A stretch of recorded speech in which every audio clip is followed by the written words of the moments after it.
En una tierra lejana. En serio. En una tierra lejana. Al otro lado del mundo. Aconteció en el pasado el caso que yo refiero. En una tierra lejana. En el reinado de Asuero. Sí, señor. Amán era un desalmado. Esther, la joven valiente. Él intentaba matarla en compañía de su gente, mas ella expuso su vida por conservar la simiente. Él había forjado un plan tan macabro y esperó un momento fatal.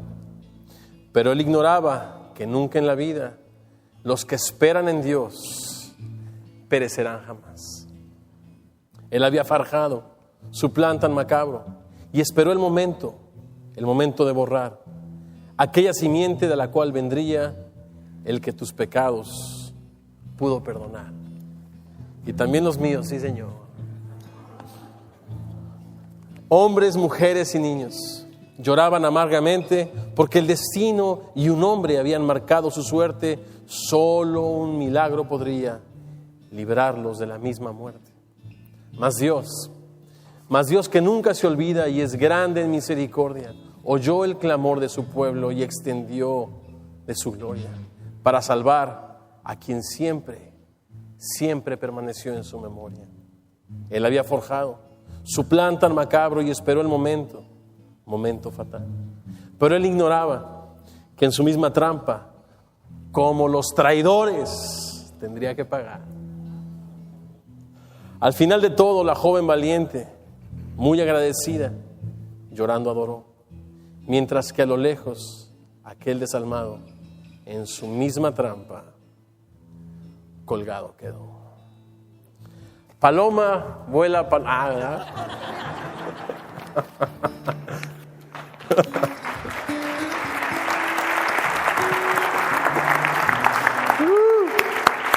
Gracias, chicos. Dice mi esposa, nunca, bueno, le decían cuando era chica, ¿verdad? Nunca digas tus defectos, le decía el general, su papá, ¿no? Y yo soy una persona que caigo mucho en eso. Y hace 3 semanas yo me sentí muy perdido con la introducción. Dije, ¿de qué manera puedo hacer un recap, un resumen? Y no perderme. Bueno, pues siempre hay una manera creativa para hacerlo. Gracias. Tacho López Tacho. Esa rima. Sí, señor. Esther, capítulo 9 y capítulo 10. Ya saben, todas las historias de los superhéroes, siempre hay buenos y siempre hay malos.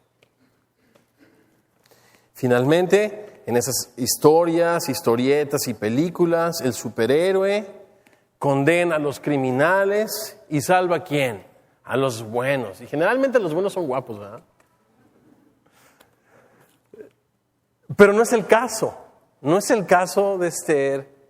No es el caso de la Biblia. No es nuestro caso. Digo, sí somos guapos, pero no somos así que digas, qué buenos, qué buenos, qué buenos, qué buenos. Porque mira lo que dice, te voy a leer, Deuteronomio 7, versos 7 y 8.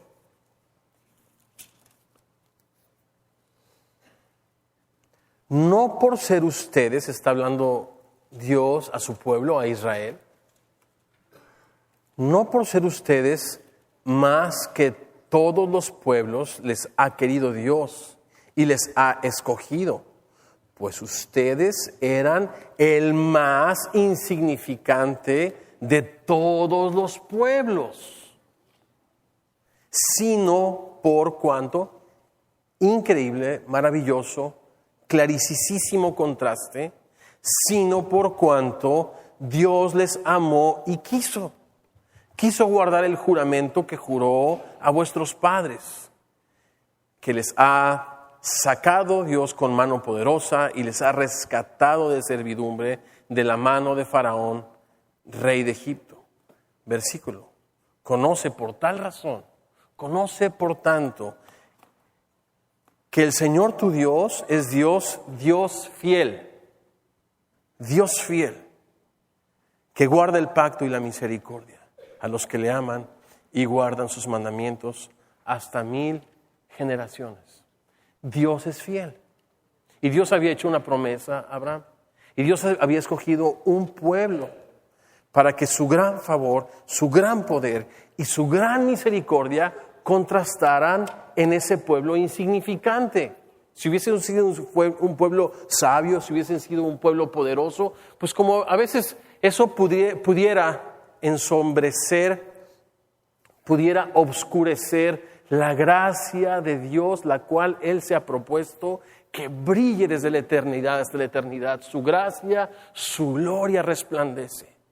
Y los cielos y la tierra cuentan su gloria. Qué importante que nosotros que hemos sido el objeto de su amor, también celebremos y contemos sus grandes maravillas. Pero que recordemos esto, que no decidió el Señor escoger a los buenos y condenar a los malos, sino que Dios, por su pura misericordia, por el gran amor con el que nos amó, porque así le agradó a Él escogernos a nosotros y mostrarnos su amor y misericordia.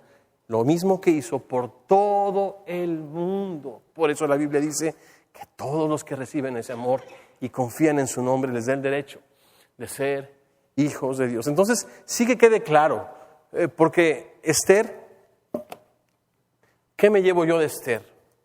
¿Qué se lleva Héctor de este libro? Algunas enseñanzas importantes, pero una de ellas, quizá la más importante, es que Esther representaba un pueblo que había sido llevado cautivo a Babilonia por su infidelidad, y que cuando se les dio la oportunidad de regresar y ser deportados y reunirse otra vez en Jerusalén, estaban ya muy cómodos. Habían dejado de cantar el cántico de Dios y habían empezado a cantar el cántico del mundo, de lo temporal, de Babilonia, etcétera, etcétera. Y ahí Dios fue fiel. Y es por eso que los primeros cristianos, escribe Pablo en 2 de Timoteo, capítulo 2, versos del 11 al 13, si fuésemos muertos con Él, también viviremos con Él. Si sufrimos, también reinaremos con Él. Si le negáremos, Él también nos negará. Pero si fuésemos infieles, Dios permanece fiel, porque Él no puede negarse a sí mismo. Dios es fiel y le dice a Israel: para que sepas y conozcas que yo soy Dios, Dios fiel que guarda la misericordia y el pacto que hizo con vuestros padres, ese pacto que hizo con Abraham, incondicional. Me encanta ese pacto que nos alcanza a nosotros, no solo a los israelitas, sino a todo el mundo. En ti, Abraham, y en tu simiente, Jesucristo, serán benditas todas las naciones de la tierra. Amán había dispuesto a acabar con la simiente de Abraham, pero Dios no se lo permitió, porque Dios es fiel, Dios es poderoso y Dios es misericordioso. Y es algo que nosotros necesitamos reconocer y celebrar. Me encanta, pues, recordar las palabras del apóstol Pablo en Romanos 5:8. Desde el 7. Ciertamente apenas morirá alguno por un justo. Con todo, pudiera ser que alguno osara morir por el bueno, ¿verdad? Nosotros vemos como en esta famosa película llamada Titanic o Titánico, pues ahora sí como se diga, pues el bueno muere por su amada. Y siempre ves en las películas y en la historia que el héroe tiene una razón por la cual morir. Pero cuando vas a la Biblia, algo que vuela la tapa de tu cabeza, algo que me hace maravillarme hasta la eternidad, es que la razón por la que Dios me amó no estaba en mí, porque yo fui infiel. Y aún cuando puedo ser infiel y soy infiel, Dios permanece fiel y Él ha decidido recibirme, amarme y terminar la obra que Él comenzó en mí hasta el día de Jesucristo Dios es fiel. Y repito, cuando Dios se propone algo, lo cumple. Dios es Dios. Y entonces, ciertamente apenas morirá alguno por el justo. Con todo, pudiera ser que alguno osara morir por el bueno. Pero miren el contraste, Dios no es como nosotros. Dios es diferente, por eso nosotros cantamos Santo, Santo, Santo. Diferente, diferente, diferente. Aparte, aparte, aparte. Y qué importante es permanecer en la palabra y que la palabra, en la inspiración del Espíritu Santo, revele la gloria de Dios y esta gloria nos transforme día a día conforme a su Espíritu, a la imagen de Cristo. Qué importante es venir a la palabra de Dios y ver más Dios, que es diferente. O sea, lo que está diciendo Pablo aquí es, el hombre tiene y busca razones para amar. El hombre tiene y busca razones para morir. El hombre tiene y busca razones para salvar. Pero Dios muestra su amor por nosotros en que siendo aún pecadores, Cristo murió por nosotros. ¿No se te hace maravilloso el Evangelio? Que Dios es hallado por gente que no preguntábamos por Él. Que de repente nos llegó a nuestra carta, a nuestras manos la carta de liberación. Eres perdonado, eres libre, eres amado. Bienvenido a casa. ¡Wow! Como el Pato Lucas, ¿verdad? En nuestra época. Así te quedas en el piso. Vamos a ver cómo fue esta celebración. Y lo primero que fue inesperada. Hay un poeta español, amigo mío muy querido, llamado Marcos Vidal, que tiene una canción que se llama así, Nieve en verano. Que el amor de Dios es como nieve en verano. Nieve en invierno, pues la estás esperando, ¿sí o no? Como cuando llega el aniversario, pues la esposa está esperando el ramo de flores, ¿verdad? Y mira, todo lo que hagas ese día no se te va a tomar como gracia, sino como deuda. El día del aniversario, más te vale que lo pongas ahí. Pero ¿qué tal si un día después o un día antes, inesperadamente, tú le llevas unos chocolates, unos bombones o un ramo de flores? Esas cosas inesperadas, ¿verdad? ¿Cómo se disfrutan? ¿Cómo nos refrescan? Capítulo 9. En el mes 12º, que es el mes de Adar, a los 13 días del mismo mes, cuando debía ser ejecutado el mandamiento del rey y su decreto, el mismo día en que los enemigos de los judíos esperaban enseñorearse de ellos, sucedió lo contrario. De ahí toman los americanos esto de le dieron vuelta a la mesa o turn the tables, ¿verdad? Aquí el juego de Amán pasó en manos de los judíos y el juego de los judíos de ser condenados pasó en manos de Amán y de todos sus enemigos. Y el Señor volteó las mesas, como en el póker, ¿verdad? Y dice, sucedió lo contrario, porque los judíos se enseñorearon de los que los aborrecían. Victoria inesperada. ¿Saben en quién estaba yo pensando esta mañana? Decía yo, ¿a quién en la Biblia le sucedió algo así? Que de repente Dios lo sorprendió. Yo siempre me van a escuchar muchas veces orando, Señor, síguenos sorprendiendo con tu gracia, con tu misericordia y con tu amor. Déjanos así con la boca abierta. Yo creo, ¿saben quién? Muchos, pero uno de ellos fue Barrabás. Ustedes se conocen la historia mejor que yo. Barrabás era un cuate acusado, ¿se acuerdan? De homicidio, de sedición, de ser revoltoso, en la época donde el gobierno del Imperio Romano estaba evitando que cualquier fueguito trajera un incendio de revolución en contra del imperio. Estaban verdaderamente enseñoreados y subyugando a los pueblos, judíos inclusive, ¿verdad? Pero el día de la Pascua, el día de la fiesta, Herodes, muy lindo, les daba un criminal. Y justamente llegó ese día cuando Jesucristo habría de morir por todos nosotros. La esposa de Herodes tiene un sueño, de Pilato. La esposa de Pilato viene con él, con el gobernador, le dice, ¿sabes que tuve un sueño? No pude dormir. Pero por otra parte, Pilato se encuentra ante dos fuegos porque la multitud le pide a Jesucristo. Y entonces dice, ok, ya sé lo que voy a hacer. ¿Se acuerdan que yo año tras año les suelto un criminal? ¿Quieren que le suelte a Jesucristo? ¿O a Barrabás? Un homicida, un revoltoso, verdaderamente un criminal. Y ustedes conocen la historia, después de escuchar estos gritos que antes alababan días antes a Jesucristo y decían, gloria a Dios en las alturas, aleluya. Cuando entró Jesucristo a Jerusalén, ahí decían, crucifíquenle, crucifíquenle y crucifíquenle. Finalmente, Pilato le soltó a Barrabás. Qué sorpresa, ¿no?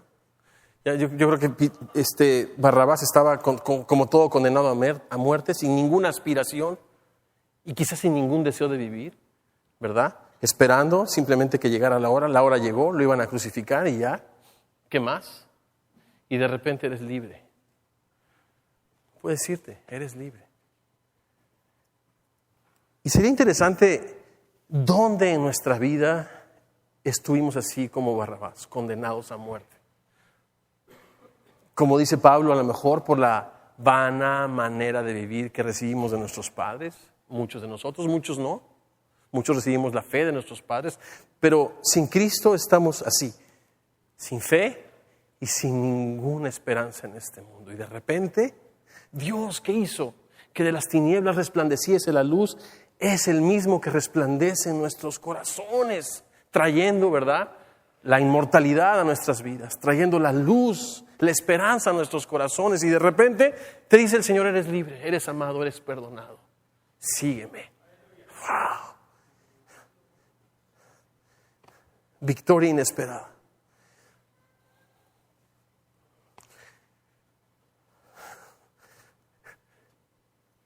Y hoy que tenemos el privilegio de comer en la mesa del Rey de Reyes, hoy que tenemos el privilegio de ser esperados, que un lugar se está preparando para nosotros en el cielo, nuestro destino es vivir en la casa del Señor por largos días. Él adereza todos los días un banquete delante de nosotros, de misericordia, de gracias. Nuestra copa está rebosando. ¿Cuándo te imaginaste tener tal privilegio? Fue inesperado. Más de lo que soñaste, más de lo que pediste. Así, Pablo, una de mis exclamaciones favoritas ahí en el Nuevo Testamento de alabanza. ¡Wow! Dios es más, mucho más poderoso para hacer todas las cosas. A Él sea la gloria y la honra. Victoria inesperada de parte de Dios. Los judíos se reunieron en las ciudades en todas las provincias del rey Asuero, verso 2, para descargar su mano sobre los que habían procurado su mal, y nadie los pudo resistir porque el temor de ellos había caído sobre todos los pueblos. ¿Quién puso ese temor? ¿Recuerdan Josué? ¿Recuerdan todas las batallas en el desierto? Dios trayendo ese temor en sus enemigos y entregando a los enemigos en las manos de los israelitas. Era Dios otra vez detrás de las escenas, moviendo las piezas. Y todos los príncipes de las provincias, los sátrapas, capitanes y oficiales del rey, apoyaban a los judíos porque el temor otra vez de Mardoqueo había caído sobre ellos. Porque Mardoqueo, ¿se acuerdan?, era grande ya en la casa del rey. Y su fama iba por todas las provincias. Mardoqueo iba engrandeciéndose más y más. ¿Quién estaba otra vez atrás de Mardoqueo moviendo las fichas? Salmo 75, versos 6 y 7 dice, ni del oriente, ni del occidente, ni del desierto viene el enaltecimiento, porque Dios es el juez, y Dios a quien quiere humilla, y al que quiere exalta. A este exalta, al otro humilla. Y Dios decidió en su plan de misericordia, en su fidelidad, mostrar su amor a un pueblo rebelde, a un pueblo insignificante, a un pueblo débil, mostrar su fidelidad y su amor que se extendería a todos nosotros. Y engrandeció a Mardoqueo. Qué importante también eso es en el ministerio, ¿verdad? Alguien hace algún tiempo al que le agradezco mucho, me dijo, nunca toques las puertas a tu ministerio, nunca te promuevas. Ni del oriente ni del occidente vienen las promociones. Dios es el juez. Y al que quiere exalta para su gloria. Y al que quiere humilla. Si tenemos aquí gente que sirve al Señor tiempo completo, tenemos el honor de estar este día recibiendo con nosotros pastores, ministros. Qué importante es que nosotros pongamos esto en nuestro corazón. Y fue la respuesta de Jesús a la madre de Jacobo y Juan, hijos de Zebedeo. El sentarles en la derecha, en mi izquierda no está en mi darlo. Está en el Padre. Qué interesante, ¿verdad? Y así fue lo que hizo con Mardoqueo. El Señor lo exaltó y entonces eso también produjo temor en todos sus enemigos. Verso 5, y asolaron los judíos a todos sus enemigos, a filo de espada y con mortandad y destrucción. Hicieron con sus enemigos como quisieron. Número 2, no solamente podemos celebrar este día una victoria inesperada que vino a nosotros, sino una victoria completa. Miremos el ejemplo de Esther. Verso 6. En Susa, capital del reino, mataron y destruyeron los judíos a 500 hombres. Pero parece que les faltaron un poquito más, así es de que dijeron, vamos a extender esto otro día más.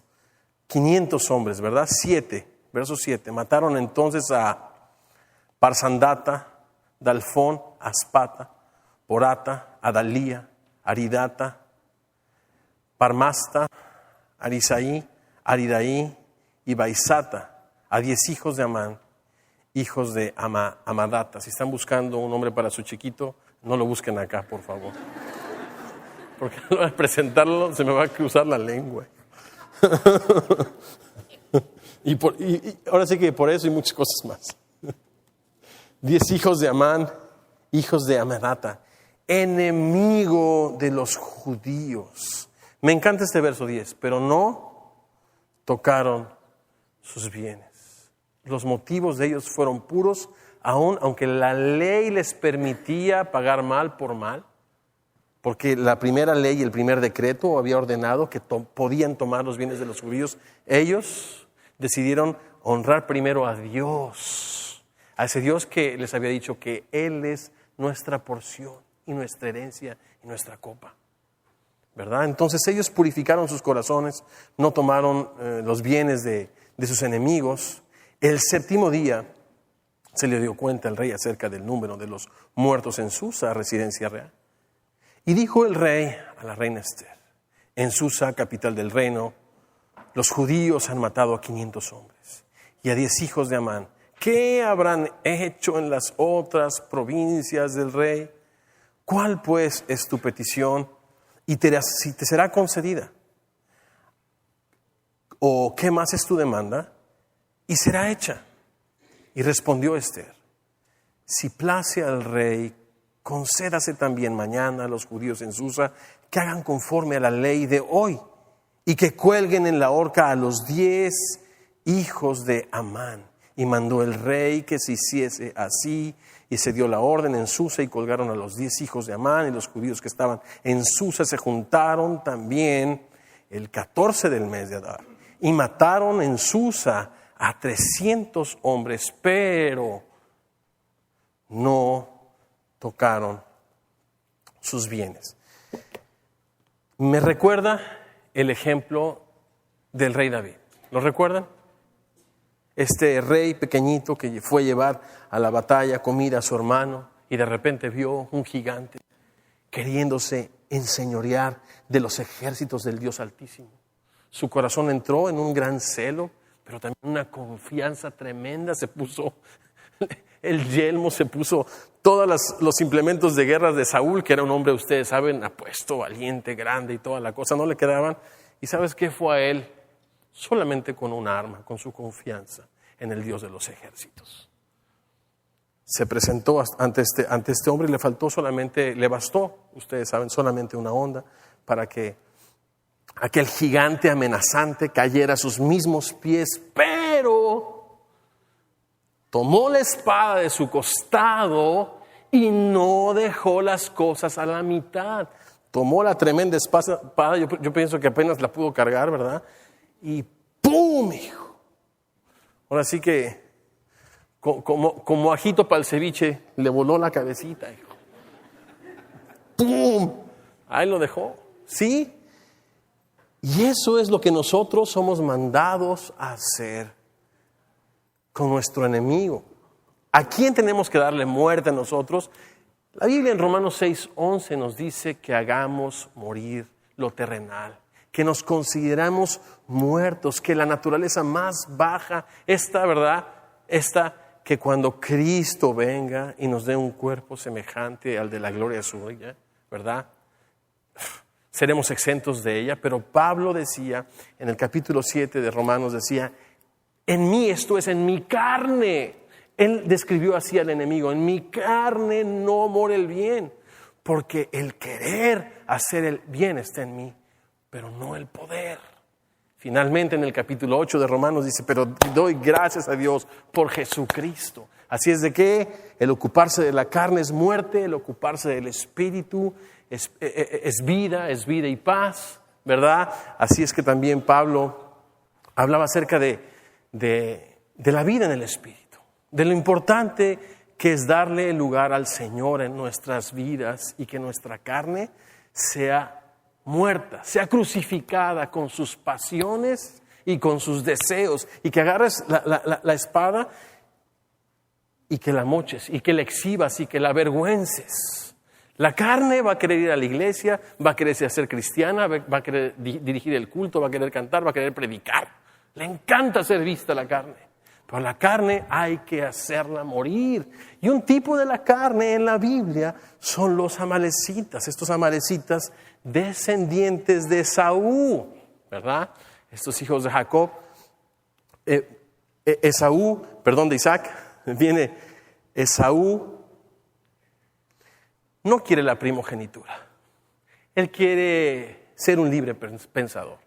Él no necesita congregarse, él no necesita la Biblia. Él tiene una relación personal con ese propio Dios hecho a su imagen y a su semejanza.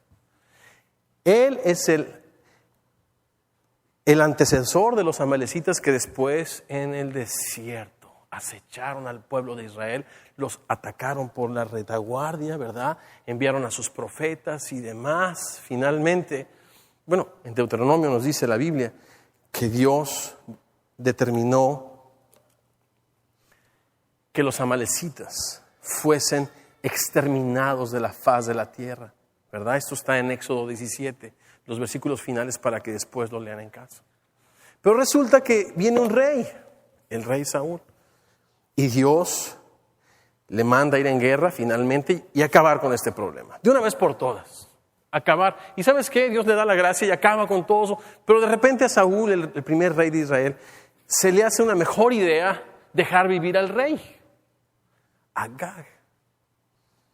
Y esta man era Agagita, o sea, descendiente de este rey de los amalecitas, tipo de nuestro enemigo que necesitamos matar y exhibir y crucificar.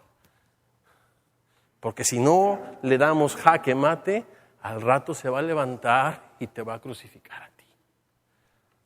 La carne con sus pasiones y deseos. Por eso Cristo dijo, el que quiera venir en pos de mí, niéguese a sí mismo. Tome su cruz. Sígueme. Por eso fue el desafío a Esther. Esther, tú no pienses que vas a sobrevivir aunque estés en el palacio del rey. Y ella dio un paso de fe y dijo, ok, si perezco, que perezca. Y por eso Cristo dijo, el que quiera salvar su vida, la va a perder. El que quiera vivir de acuerdo a las razones y a los deleites temporales de este mundo, la va a perder. Pero el que esté dispuesta a perderla en manos del Salvador por la causa del reino de los cielos, la va a hallar, ¿verdad? Y entonces, este rey Saúl dejó libre a este rey. Pero lo irónico del asunto es que cuando finalmente en combate es acechado Saúl y sabe que no tiene escapatoria, se le hace muy humillante tener que morir en manos de sus enemigos. Y él se tira sobre su espada y le pide a un muchacho que pasaba por ahí que lo empuje y que lo clave y que lo mate y que pare ese sufrimiento. Este muchacho lo hace y después de la muerte del rey Saúl lleva la espada con David y le dice, esta historia, pasé por ahí, el rey me pidió que lo asesinara, lo asesiné y te doy la espada. Ahora sí que David lo interroga y resulta que era un descendiente de los amalecitas. Cuando nosotros le damos lugar a la carne, pensamos que todo está controlado. Pues pido perdón y ya. Pues pago y qué. Pero mientras, Pues lo bailado, ¿quién me lo quita? Tampoco no. Pero las cosas se salen de nuestro control. Y de repente, hijo, te das cuenta que ya no tienes control sobre la carne.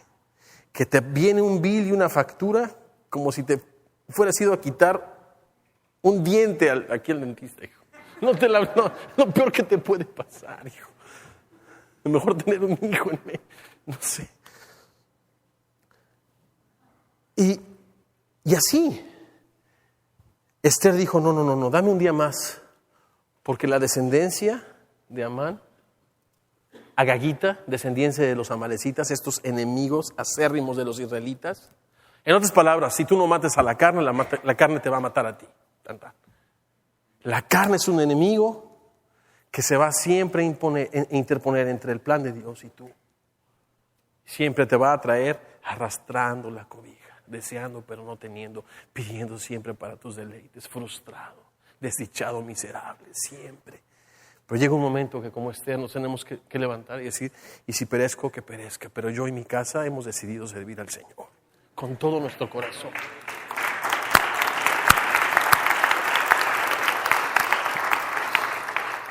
Seguimos. Verso 16. Y en cuanto a los otros judíos que estaban en las provincias del rey, también se juntaron y se pusieron en defensa de su vida. Y descansaron de sus enemigos y mataron de sus contrarios a 75,000.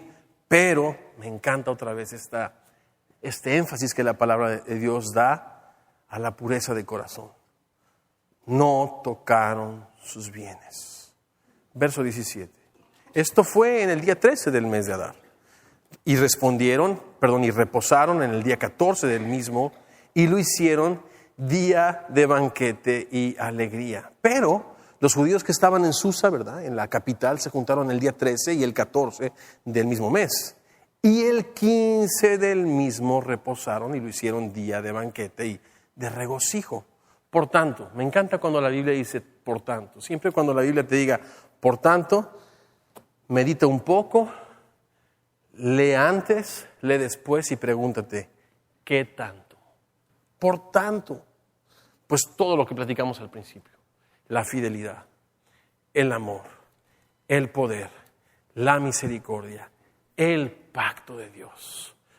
Por tanto, los judíos además que habitaban en las villas sin muro, hacen a los 14 del mes de Adar el día de alegría y de banquete, un día de regocijo para enviar porciones cada uno a su vecino. Por tanto, a mí me da una de las claves principales de la vida de adoración y de alabanza en el creyente en Jesucristo.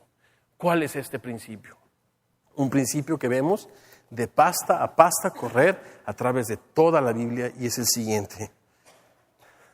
Nuestra alabanza y nuestra adoración a Dios es una respuesta, solo una respuesta a lo que Dios es y ya ha hecho por nosotros. Dicho en otras palabras, Dios es el iniciador y nosotros respondemos. No es mi iniciativa, fue su iniciativa. No fue mi provisión, no fueron las obras de justicia que yo hubiese hecho, sino fue su misericordia cuando Dios envió a Cristo al mundo, cuando Cristo entregó su vida por mí en esa cruz, ¿verdad?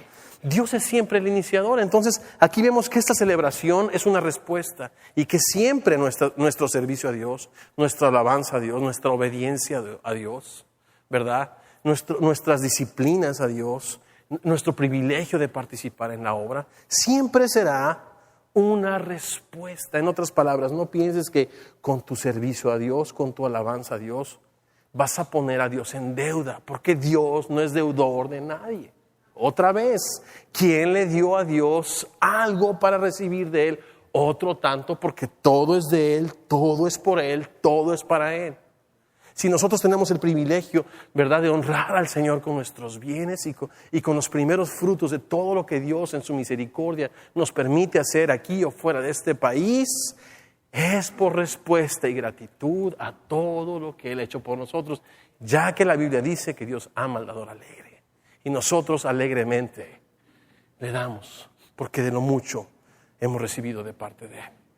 Entonces, este es un maravilloso principio que necesitamos grabar en nuestro corazón. El amor no consiste en que nosotros hayamos amado a Dios, sino en que Dios nos amó primero y que envió a Jesucristo, su único Hijo, al mundo. Verso 20. Y escribió Mardoqueo estas cosas y envió cartas a todos los judíos que estaban en todas las provincias del rey Asuero, cercanos y distantes, ordenándoles que celebrasen el día 14 del mes de Adar y el día 15 del mismo cada año, como días en que los judíos tuvieron paz de sus enemigos, como el mes que de tristeza se les cambió en alegría y de luto en día bueno, y que los hiciesen días de banquete y de gozo para enviar porciones cada uno a sus vecinos. Escucha esto, y dádivas a los pobres. Mira nada más el alcance de una vida rendida a Cristo, de una vida que celebra todos los días la misericordia de Dios. Es como un vaso que rebosa, y de ese vaso y de esa abundancia los que están cerca de nosotros disfrutan. Y los judíos aceptaron hacer según habían comenzado lo que les escribió Mardoqueo. Me gusta esto de según habían comenzado, porque sí, la alabanza es una respuesta espontánea al principio. Es como el enamoramiento. Ay, qué trabajo me costaba abrirle la puerta a mi esposa, pero para nada. Ya cuando pasaron unos 15, 17 años, ay, gorda, pues date la vuelta, tú digo, estás tú allá. ¿No? Pero ellos no solamente espontáneamente expresaron su gratitud y su amor a Dios, sino que se disciplinaron. Y ese factor de la alabanza es importante. La intencionalidad o la disciplina para adorar a Dios. Primero sí es una respuesta, es algo que nace espontáneo del corazón, pero después se requiere de esfuerzo, intencionalidad y disciplina, ¿verdad que sí? Y después, versos 24 y 25, miren el corrido de Amán. ¿Listos? Porque Amán, hijo de Amedata, Agageo, enemigo de los judíos, había ideado contra los judíos un plan para destruirlos. Y había echado pur, que quiere decir suerte, para consumirlos y acabar con ellos. Mas cuando Esther vino a la presencia del rey y ordenó por carta que el perverso designio que aquel que trazó contra los judíos recayera sobre su cabeza y que colgaran a él y a sus hijos en la horca. Por esto llamaron a estos días Purim. Esta fue la razón, ¿verdad? Por el nombre de Pur. Ustedes saben que la palabra Pur significa piedra que los persas usaban para echar suertes, para la lotería, para etcétera, etcétera. Por eso el nombre de Purim. Hoy en día ustedes saben que es una de las fiestas más importantes entre los judíos, y aquí vemos el origen de esta fiesta. Y debido a las palabras de esta carta, y porque ellos vieron sobre esto, y lo que llevó a su conocimiento, los judíos establecieron y tomaron sobre sí, sobre su descendencia y sobre todos los allegados a ellos, que no dejarían de celebrar estos 2 días, según está escrito, tocante a ellos, conforme a su tiempo cada año. Miren los versículos siguientes. Y que estos días serían, ¿qué? Recordados. Mira lo importante del recordar y celebrar las cosas que Dios ha hecho.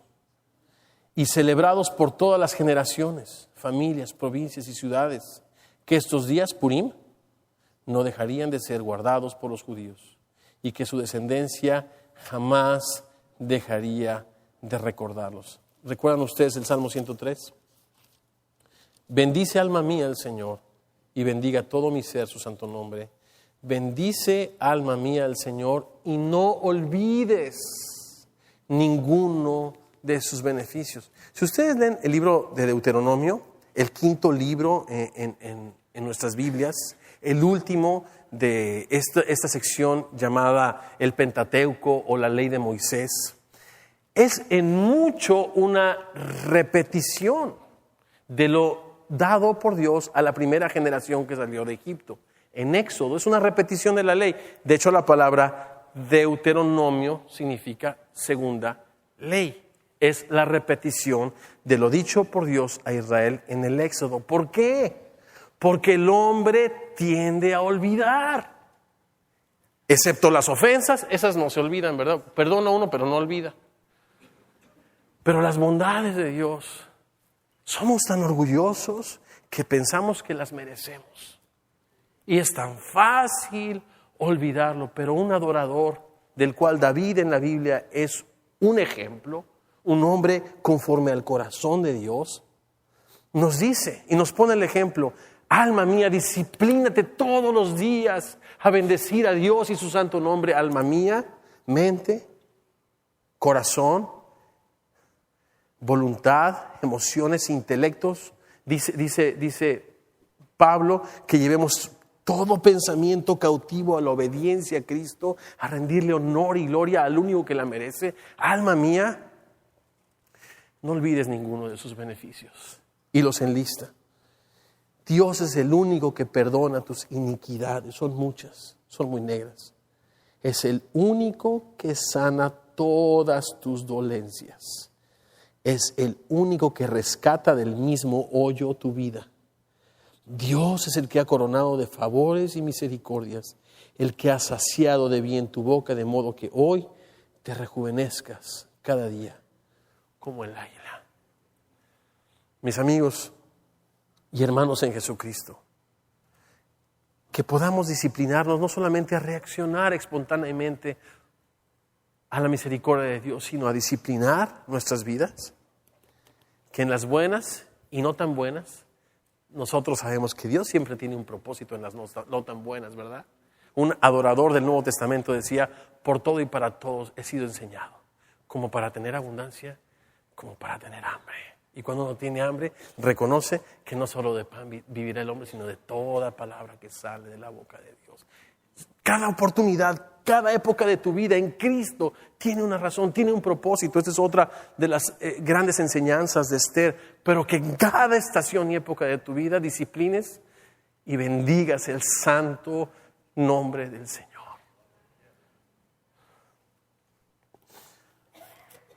Dios es tan bueno, Dios es tan bueno, Dios es tan bueno.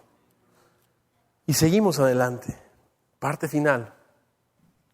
Y la reina, verso 29, Esther, hija de Abihail, y Mardoqueo el judío suscribieron con plena autoridad esta segunda carta referente a Purim.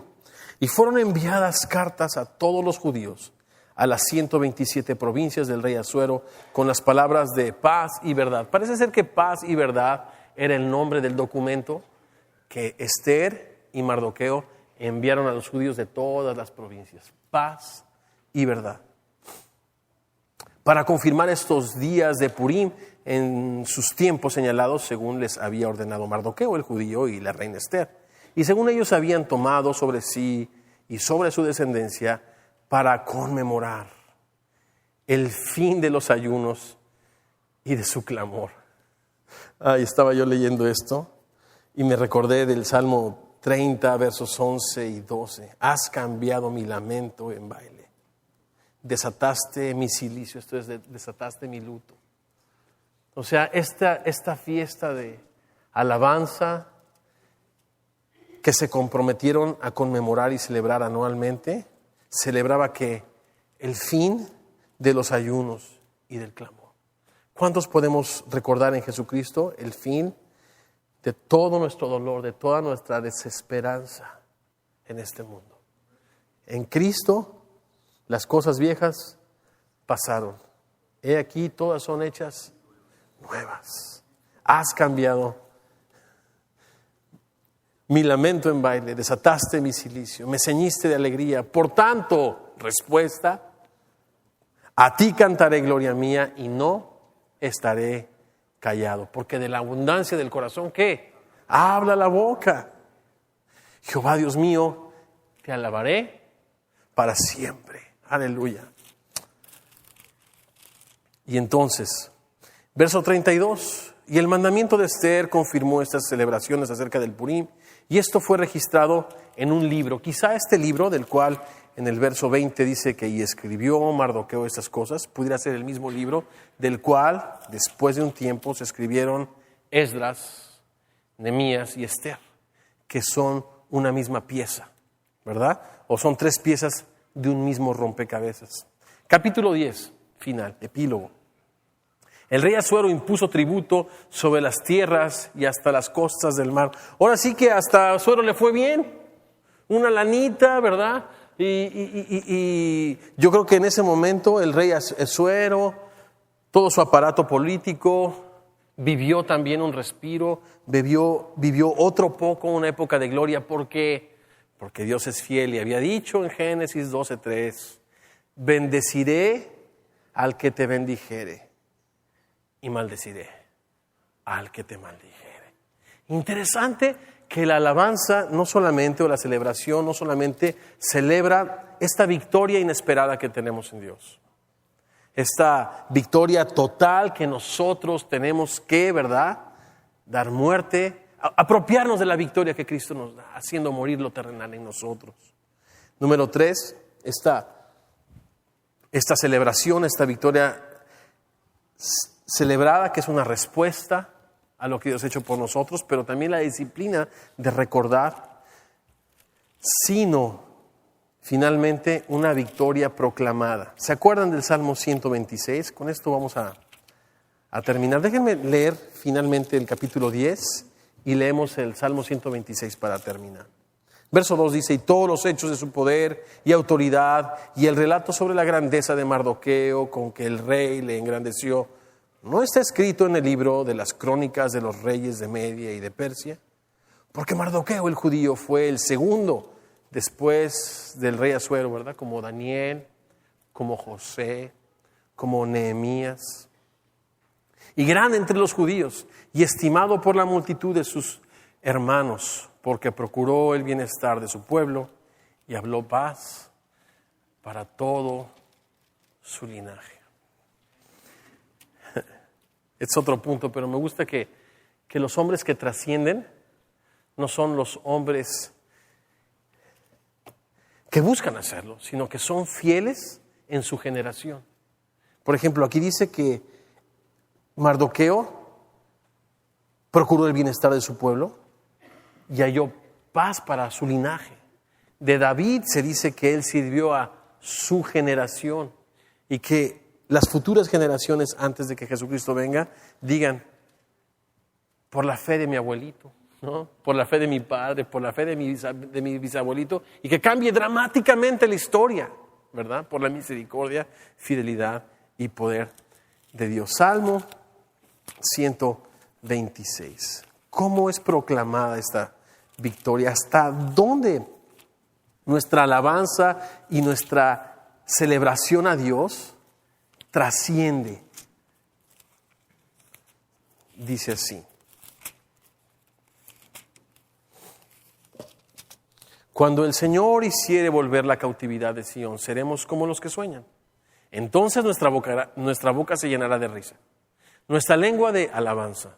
Y fíjate esto, entonces dirán entre las naciones, grandes cosas ha hecho el Señor con estos. Grandes cosas ha hecho el Señor con estos, estaremos alegres. Qué precioso es que nuestra vida de alabanza también es un testimonio a todos aquellos que Dios quiera llamar. Por eso el autor del libro de Hebreos dice, así es que ofrezcamos siempre a Dios un sacrificio intencional, ¿verdad?, de alabanza. Esto es un fruto de labios que confiese la bondad y la misericordia de Dios. En un momento más vamos a estar distribuyendo la cena del Señor y celebrando y recordando su grande amor y grande gracia.